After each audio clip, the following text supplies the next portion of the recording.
WCM Kiddos, menjadi anak Tuhan istimewa.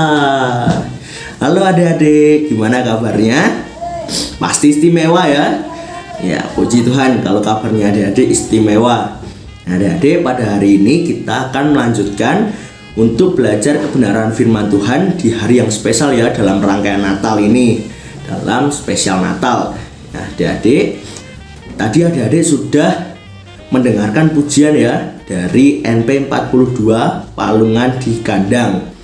Dan pada hari ini kita akan belajar dari Lukas 2 ayat yang ke-6 dan yang ke-7.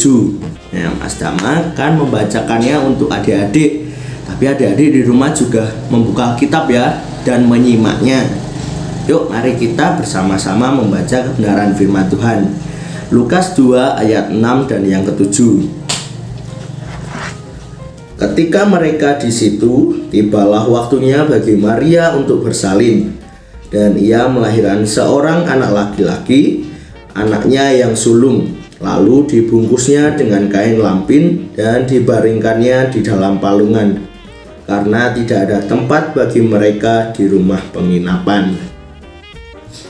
Nah, adik-adik, sebelumnya Mas Dama mau mengajak adik-adik untuk membayangkan sebuah kelahiran seorang raja.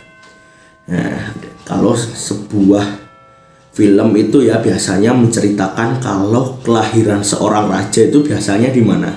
Di istana ya, tempatnya yang mewah, yang megah, semuanya dipenuhi taman-taman yang indah dengan bunga-bunga yang indah gitu. Nah, tapi adik-adik, berbeda dengan kehidupan Tuhan Yesus, tidak seperti yang kita bayangkan tadi. Nah, kelahiran Tuhan Yesus itu tadi kayak ada di NP42, yaitu Palungan di Kandang, di mana Tuhan Yesus itu lahir dalam sebuah kandang domba. Di situ Tuhan Yesus juga dibungkus dengan kain lampin dan dibaringkan di dalam palungan. Nah, adik-adik tahu kan palungan itu seperti apa? Ya, palungan itu adalah tempat makan hewan. Ya, kalau tadi Tuhan Yesus lahir di kandang domba, berarti palungannya itu adalah tempat makan domba. Ya, seperti itu ya adik-adik ya. Nah, dari hal ini tadi, dari hal yang sudah kita baca tadi juga di dalam Lukas 2 ayat 6 dan yang ke-7, di sini diceritakan bahwa Tuhan Yesus itu lahir dalam sebuah kesederhanaan, bukan dengan kemewahan seperti yang sudah kita bayangkan tadi, di mana seorang raja lahir di istana yang mewah, yang megah gitu ya. Tapi Tuhan Yesus lahir dalam sebuah kandang domba dan dibaringkan di dalam palungan. Nah, dari cerita ini tadi, dengan kesederhanaan Tuhan Yesus, mana Tuhan Yesus lahir itu tadi, sebagai muridnya, sebagai anak-anaknya, ketika kita merayakan Natal itu ya adik ya, biasanya kita berpikir seperti ini. Oh, besok Natal, aku mau beli baju baru. Aku minta papaku, aku minta mamaku buat dibelikan baju baru.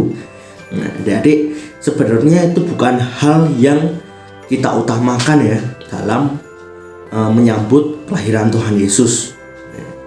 Sebenarnya kita memakai barang yang sudah kita miliki, sepertinya contoh baju yang sudah kita miliki, itu tidak masalah ya. Tuhan tidak memandang hal itu.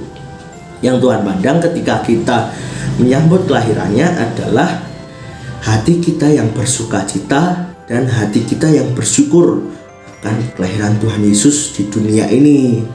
Itu adik-adik. Jadi ketika kita mau menyambut kelahiran Tuhan Yesus, kita tidak perlu menyiapkan hal-hal yang mewah ya.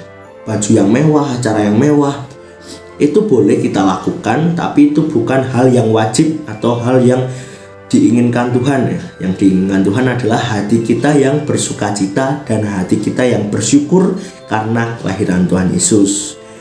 Nah, adik-adik, hal apa yang bisa kita refleksikan pada pelajaran hari ini adalah kita harus mempersiapkan Natal dengan kesederhanaan. Maksud dari kesederhanaan adalah yang penting kita menyiapkan hati kita supaya kita bersukacita dan bersyukur akan kelahiran Tuhan Yesus. Nah, gitu ya adik-adik ya. Adik-adik harus ingat itu. Besok kan udah mau Natal ini ya. Tidak perlu beli baju yang baru, tapi yang penting hati kita yang bersyukur dan bersukacita. Amin. Mari kita bersatu dalam doa. Mengucap syukur Tuhan atas setiap kebaikan-Mu bagi kehidupan kami, di mana saat ini Tuhan kami sudah belajar bersama-sama tentang kelahiran-Mu, di mana dengan kesederhanaan tapi ada hati yang sukacita dan bersyukur Tuhan. Kami juga ingin Tuhan untuk belajar seperti itu, bahwa kami akan merayakan atau menyambut kelahiran-Mu dengan kesederhanaan, yaitu dengan hati yang bersukacita dan hati yang bersyukur. Dan saat ini kami sudah belajar tentang kebenaran firman-Mu ini, kiranya kami bisa mempraktekannya dalam kehidupan kami Tuhan. Terima kasih Tuhan, di dalam nama Tuhan Yesus kami telah berdoa dan mengucap syukur. Haleluya. Amin. Amin. Terima kasih semuanya sudah setia dalam belajar kebenaran firman Tuhan pada hari ini. Sampai bertemu dalam renungan selanjutnya ya, tetap dalam rangkaian Natal ini. Tuhan Yesus memberkati. Dadah.